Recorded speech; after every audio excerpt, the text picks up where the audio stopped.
The Italian Wine Podcast is the community-driven platform for Italian wine geeks around the world. Support the show by donating at ItalianWinePodcast.com. Donate €5 or more and we'll send you a copy of our latest book, My Italian Grape Geek Journal, absolutely free. To get your free copy of My Italian Grape Geek Journal, click Support Us at ItalianWinePodcast.com or wherever you get your pods.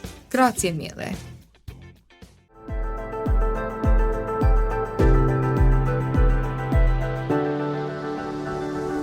Welcome to the Italian Wine Podcast. I'm Cynthia Chaplin, and this is Voices. Every Wednesday, I will be sharing conversations with international wine industry professionals, discussing issues in diversity, equity, and inclusion through their personal experiences working in the field of wine. If you enjoy the show, please subscribe and rate our show wherever you get your pods. Hello and welcome to Voices. This is me, Cynthia Chaplin, and today I'm really pleased to welcome Stephanie Fee Maschek to Voices. Stephanie is a wine industry professional with a serious focus on wellness and health. She's the founder of Larynx, where she's a ghostwriter specializing in personal memoirs and psychedelic plant medicine transformation storybooks for conscious leaders. She puts together storytelling and leadership and wellness coaching to help leaders express themselves more authentically and make a better impact in the world. And she's also the founder and CEO of NOCK Sustainable Wellness, where she created the original habit-building methodology framework that serves as the base for all of her work going forward. So thank you for spending some time with us today, Stephanie. It's great to have you. Thank you so much. I'm so excited to be using my voice on a platform for wine industry professionals. Well, it's my favorite part of my job doing this show, so it's always fun for me to talk to interesting people doing interesting things, and you certainly are. You were working in the wine industry for 15 years before you started NOCK, so let's talk about NOCK for a minute. What was the impetus for sort of the change of track and starting this business? Tell us about it. Yeah, so in the thick of my work in the wine industry, it was in 2015, and I started in the industry around 2005. 2015, I had basically just a collapse of my well-being. So I physically, emotionally was destroyed, and no one knew it. I woke up literally on the floor of my new apartment, extraordinarily hungover after moving out of my house the day before getting a divorce. And I picked myself up off of that floor, and no joke, I was like, what have you become? And on the forward facing side of my life, I was getting promotions. In fact, I had just gotten a new job, which was a much bigger role. And I was really good at putting on this face, or at least I thought I was really good at it. And so a lot of what I was experiencing was completely, or at least partially hidden, to the point where, it made it worse to hide so much. And so at that point, I started the process of, I had a history of self-development. I worked with entrepreneurs at a very young age with a company that focused a lot on self-development, but also on entrepreneurship, working on anything from, developing teams, getting through plateaus with very, very successful entrepreneurs. So I knew that I had a toolbox of a lot of useful techniques that in the context of the industry, I was no longer using. That really caused me to have this, collapse, if you will, of my well-being. So I started looking around, like, what could I do? Who could help me? What solutions are out there? And I realized I had virtually no support, and nothing spoke to me because I didn't want to be prescribed a rigid system. I'm a very spontaneous person, and I need freedom in the things that I do. But I also am very disciplined, which is sort of a strange combination. So I started basically dismantling everything, my mind first, which then led into a physical transformation that then led into all of these things in life opening up that I had battled for so long and tried to force for so long. I was using my strengths to my greatness, rather than showing up just with this really high level of distress packed up in my system. So I confronted all of these things, and I did it very quietly, because nobody else was seeming to do it around me, and I didn't want to answer any questions. And as I started peeling back layers of myself, I started showing up differently, and people started asking me what I was doing. And I created a framework that I thought could really be useful for myself, with the ultimate, or for anybody, with the ultimate goal of bringing it into the industry to make the industry better and more well. But to be honest, I felt really defeated in 2020. I had maintained the results and had kept growing as a human being. But with the job that I was tasked with, and the lack of support culturally in every single way in the industry, my health and well-being are priceless. And I decided that it was time to go, because I recognized that it wasn't a priority for the industry, and that if it was going to be, I needed to get outside of it to be able to then come back in with a different perspective to help the industry change for the better. So it's been quite a process. So that's why I left. No, it sounds like it. So you developed a format with NOCK. So tell us about the format. How does it work? Yeah, we call it Sustainable Wellness as a Service. So serving as your in-house wellness resource team, incorporating our app with group high impact coaching that really helps companies build a culture of well-being through what we call high impact habits that we can do together in 5 minutes or less every single day, that helps create a positive emotional contagion. So emotions are contagious. This is studied, this is researched. And by creating a positive ripple effect emotionally throughout the organization, then that translates into the actions that people take. So there's many problems that are solved with a very simple process. So it's actually a 3-step process, starting with the leadership team and building into these high impact sessions that then create this ripple effect. It sounds so fascinating. And I came across your work when I was researching Vero Vino, an Italian wine importing company.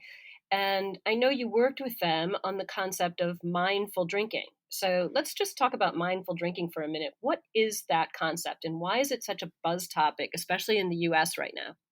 Yeah, well, mindfulness really, hit its stride and became a Western, very well accepted. And obviously everyone talks about mindfulness.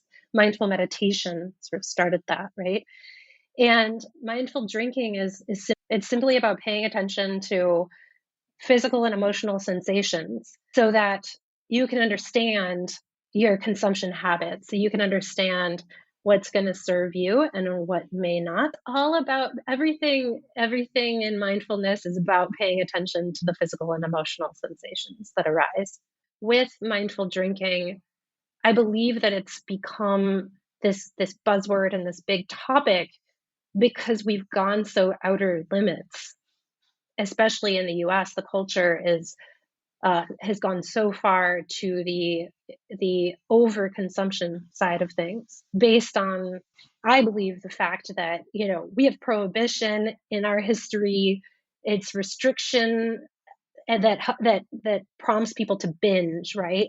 It's hiding. Like when I was a teenager, it was like the parents are going out of town, and we can do something bad, so let's get a bunch of alcohol, right? This is kind of the culture that the United States has around drinking. It's very restricted, and with that, then I think we've just gone so outer limits, coupled with the fact that the latest research in science is all pointing to the negative side of drinking and how that negatively impacts our health and our well-being.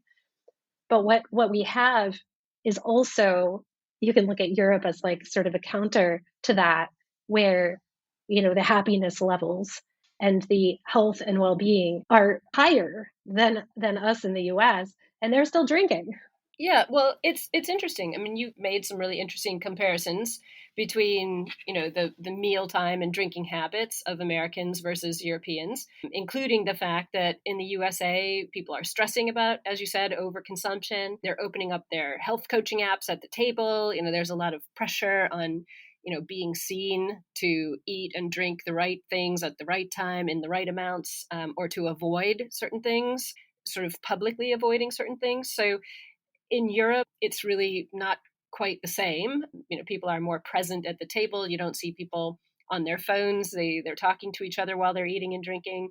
They tend to have their meals together at a table, not sitting on the sofa or whatever.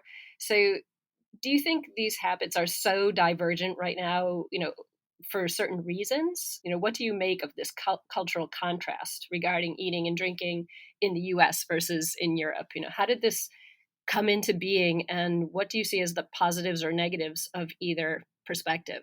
Yeah, well, I think in the US, I can speak from my own experience, and then also on behalf of the basically thousands of people who shared their story with me, is that there's so many opinions, that there's so much overwhelm and confusion, that your attention is everywhere that it shouldn't be.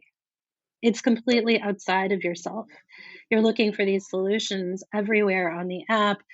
All the other people at the table are giving you their opinions or what they're doing or what you should do or what you shouldn't do. And meanwhile, we've forgotten this mindful aspect, right? What about what you feel and what you think? And what about where your attention is going?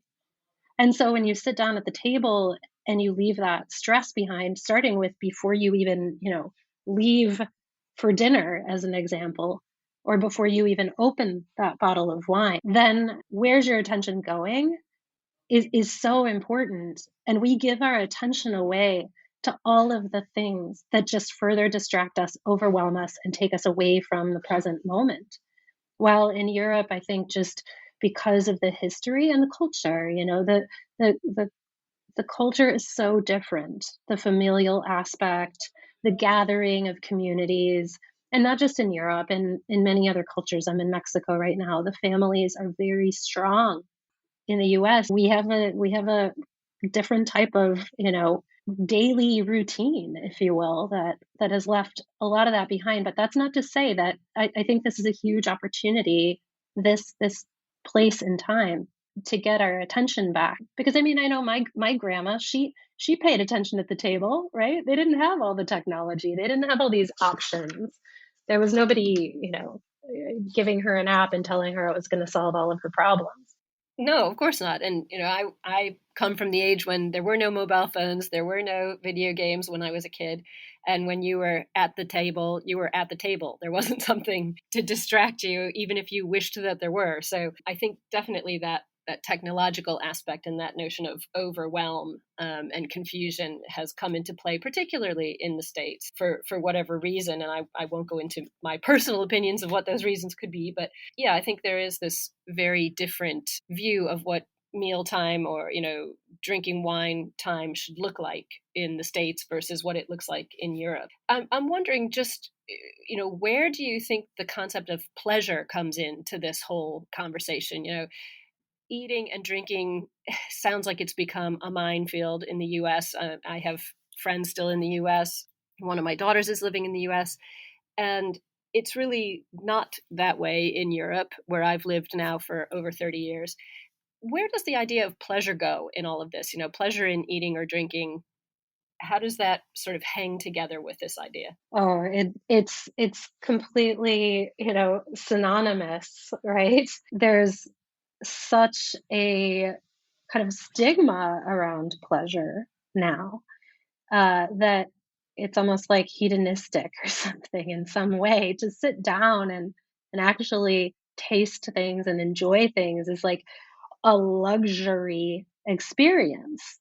And I'm again speaking in the US culture, where if I sit down with I'm like a piece of fruit or a glass of wine or a piece of really great cheese, and I just sit with it and I pay attention to it. And then I also pay attention to who's at the table in social situations. I mean, the pleasure aspect rises, and your experience sort of, transcends that sort of binging mentality, right? Or the vastness of everything. Pleasure to me is about sensory, experiences and paying attention to all of the things that are, at the table in your glass and who's around you. And I think that again, just that distracted mindset. And to be fair, I get it. I mean, I get it. I've been there. I still find myself like, oh no, you're distracted. Put that down and pay attention and enjoy this moment. It is not a luxury to enjoy your life. That should just be a life. Well, and life is short, so I think that's a very good point. I mean, you've talked a lot about this concept of paying attention, and not only attention to who you're with and what you're eating, and focusing and taking the time to sit with that, but also learning to pay attention to quality and lessening quantity, especially when you're drinking wine. So tell us how people can get on benefit from this kind of an attitude. What are the challenges to this kind of a perspective of trying to pay attention to quality, lessen your quantity, focus more on what you're actually drinking? Yeah, well, for me, wine, the experience of wine and the art of wine, and the reason why I ever started drinking wine was purely about all of the history, the science, the learning, what's in this glass, it's a time capsule, who made it, all of that goes into appreciation. And I think what's happened, like in the article that I wrote for Sheila, we talked about appreciation over inebriation. This saves you money and it saves you time and it saves you energy because you're not wasting your moment on like an alcohol delivery device. I remember a client of mine once said that to me. He said, some people in here just want an alcohol delivery device. Do you have anything like, $5 wholesale? And I didn't. And I said, no, but I have this. And he bought it. He bought a lot of wine from me, but I didn't have the alcohol delivery devices. And I think everybody is scrambling to deliver that somehow, some way. And that's why I loved that Sheila wanted to do this together, because I was like, she wants to actually confront a real issue and make something beautiful out of it and get people back to like, why drink wine?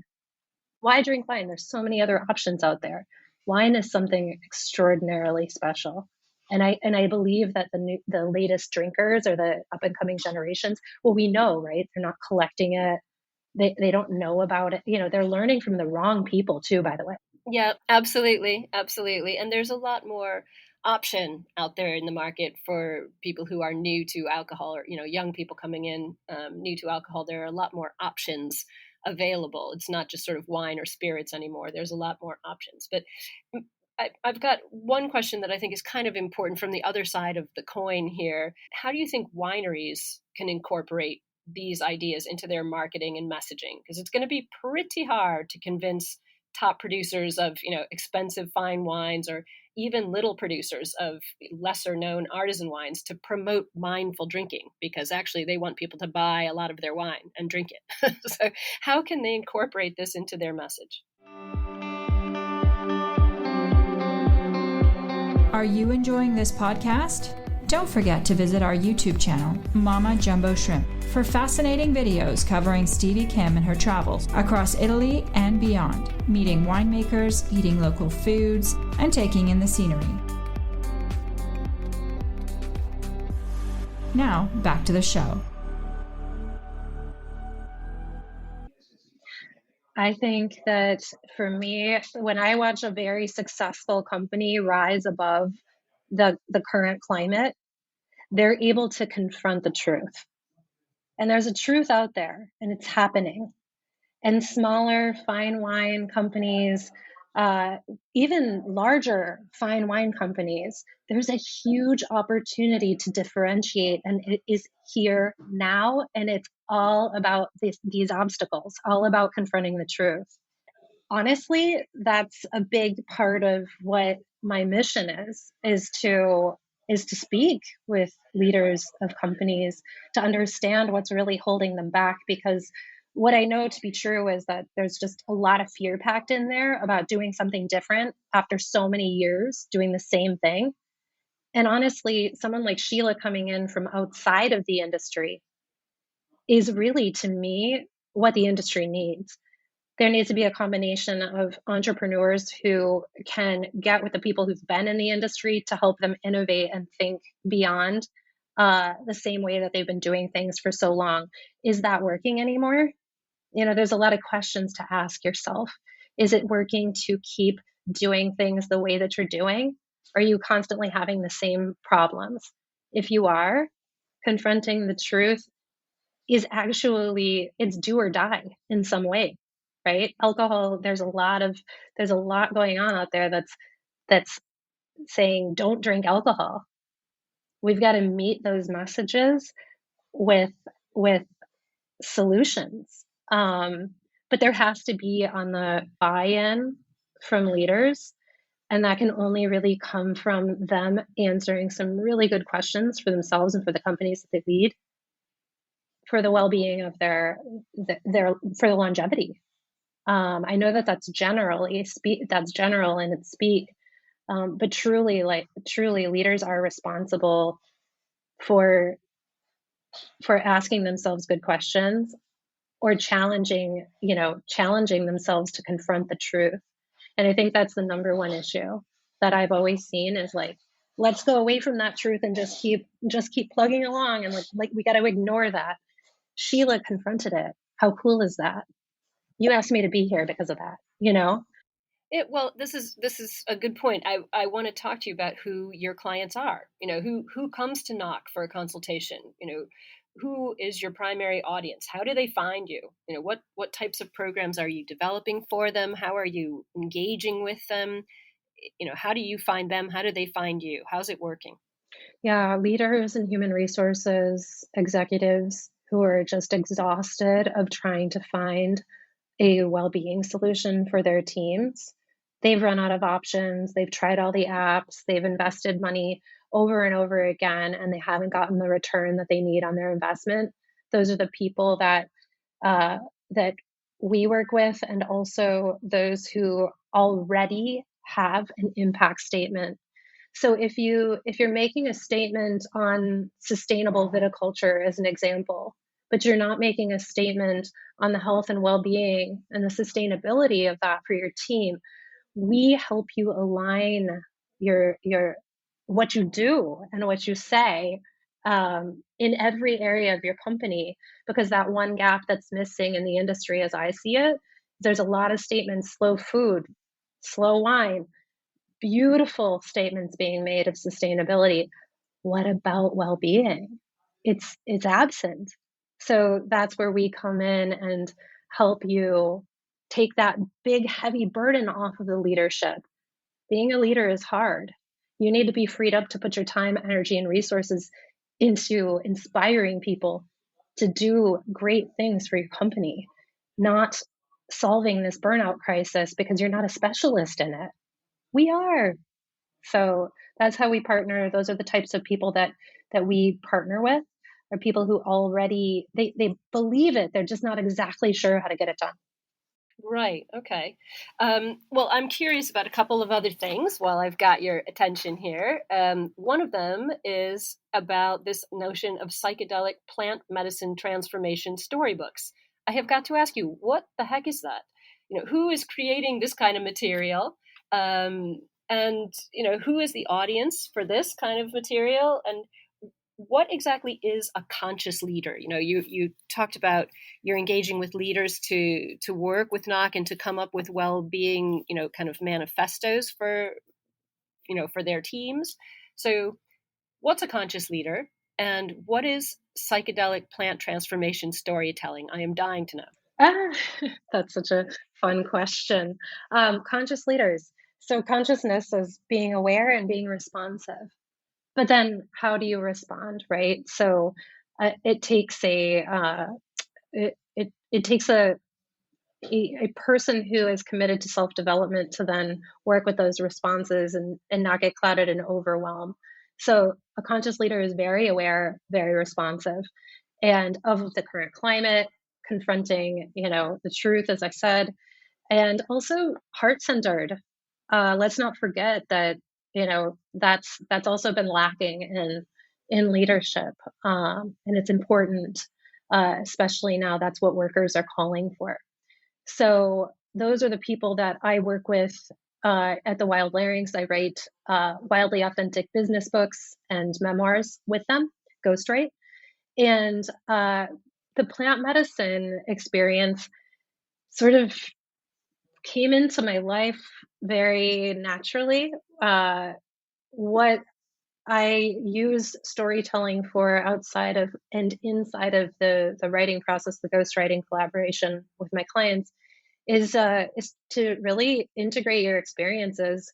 So all of those things that you've learned along the way, use them for really great change in the world. And people who, as you know, probably psychedelic medicine is now more well researched than ever.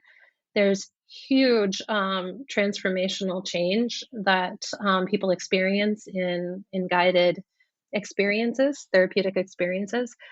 And I just thought, they have all these journals. What if they could further integrate the work that they've done on themselves and have sort of a time capsule of the experiences that they've had when they go on these really extraordinary retreats that help them transform. So we're actually just starting the second season of the Wild Larynx podcast with our first, I guess I say use case, that sounds so business, but our first storybook client. So she's going to be audibly telling her story, and then I work with a brilliant artist and illustrator. So we'll be showcasing her extraordinary storybook. And for her, she said she's never experienced this type of work before in her life. And we're not therapists. We're not claiming to, be integration coaches. It's just storytelling. It's just the power of storytelling. And when you work with a collaborative partner who can guide you through it, it's quite something. So with psychedelic medicine, I think that's something that's much more in the mainstream in the US than it is here in Europe. So just give me a brief outline for people who are listening who are not in the US and want to know exactly what is psychedelic medicine, so that they understand where your storytelling is coming from. Our focus is on plant medicine, mainly in psilocybin, or one might call them magic mushrooms, and ayahuasca. So these are very ancient and traditional administered plant medicines that have then made their way into the Western world because of the healing that takes place and the transformation that takes place. And it's grown so substantially in the last couple of years, I think, due to the mental health crisis and emotional health crisis in the United States. So there's just a lot of traumatic experiences that these medicines seem to help people. There's actually a lot of science about the brain and neurons and how the brain opens up in a way that it doesn't for in our regular daily experience. So these are sometimes quite intense experiences that people use, and I don't feel super comfortable to talk about all the science or anything like that. But basically, it's to dig deep and get to the root of a lot of the issues that are holding people back from being well, mentally well. I'm so intrigued. I am absolutely so intrigued, particularly because, this concept of plant-based medicine, and magic mushrooms and things like that. I'm just trying to sort of figure out in my mind, what went wrong, or not wrong, but wine is also plant-based. It's grapes, um, and so wine is, I hate to go as far as saying being vilified, but somewhere in that region. Um, in the US, particularly right now, it is moving to Europe a bit, but particularly in the US. And on the other hand, plant-based medicine, with psychedelic plants like magic mushrooms. And again, I'm not a therapist, and the science is beyond me with that. I know wine science, but definitely not psychedelic medicine science. I'm just wondering, do you think there is an opportunity for people to misuse plant medicine in the way that they misuse wine?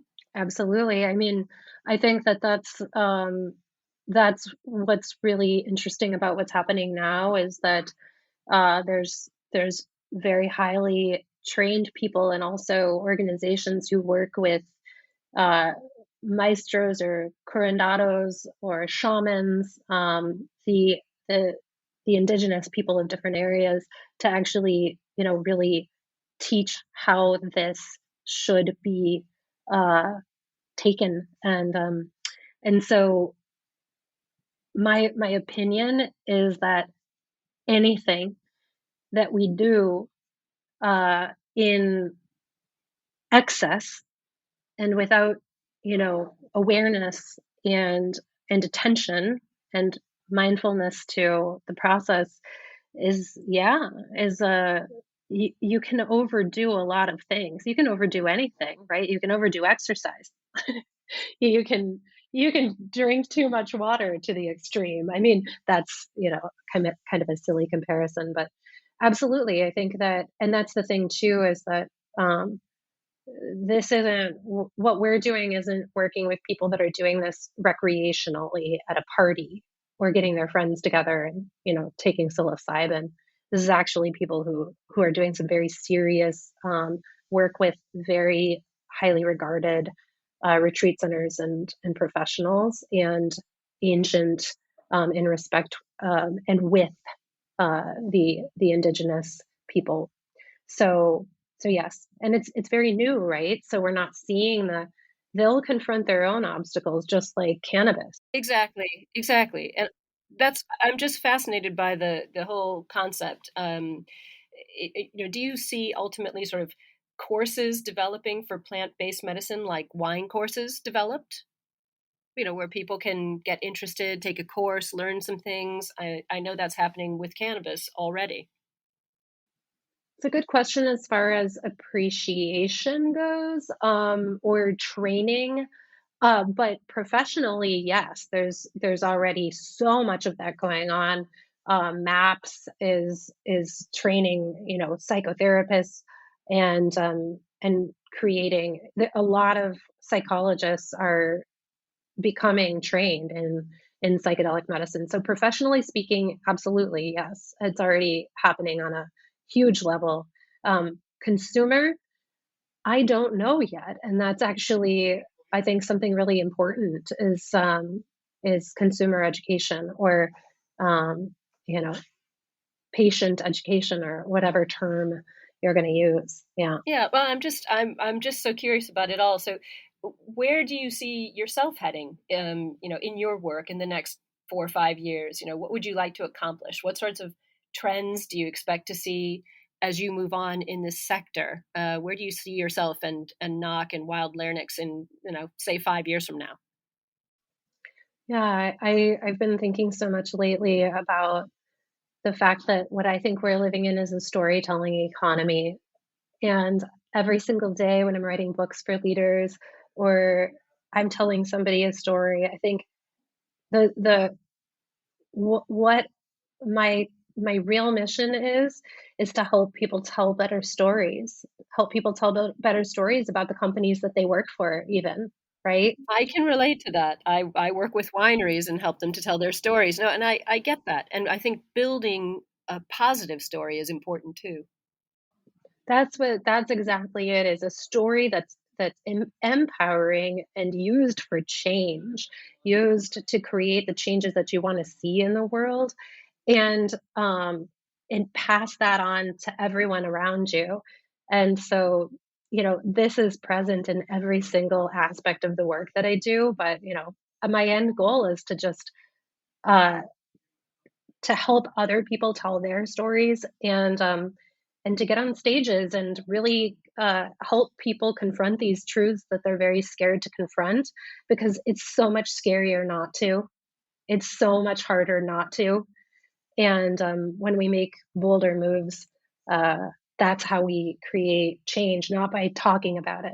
Talking about it's beautiful, but when you can help somebody actually do something and call them to action, that's where change occurs. Well, I don't think it's going to get any better than this. I think that's an amazing goal to have. And storytelling is a big part of what I do as well. So I'm very on board with this kind of philosophy of wanting to educate and wanting to tell positive stories and help people create positive stories. So I can't thank you enough for coming on, Stephanie, today. This was such an interesting conversation. Thank you so much for your time. Thank you so much for having me.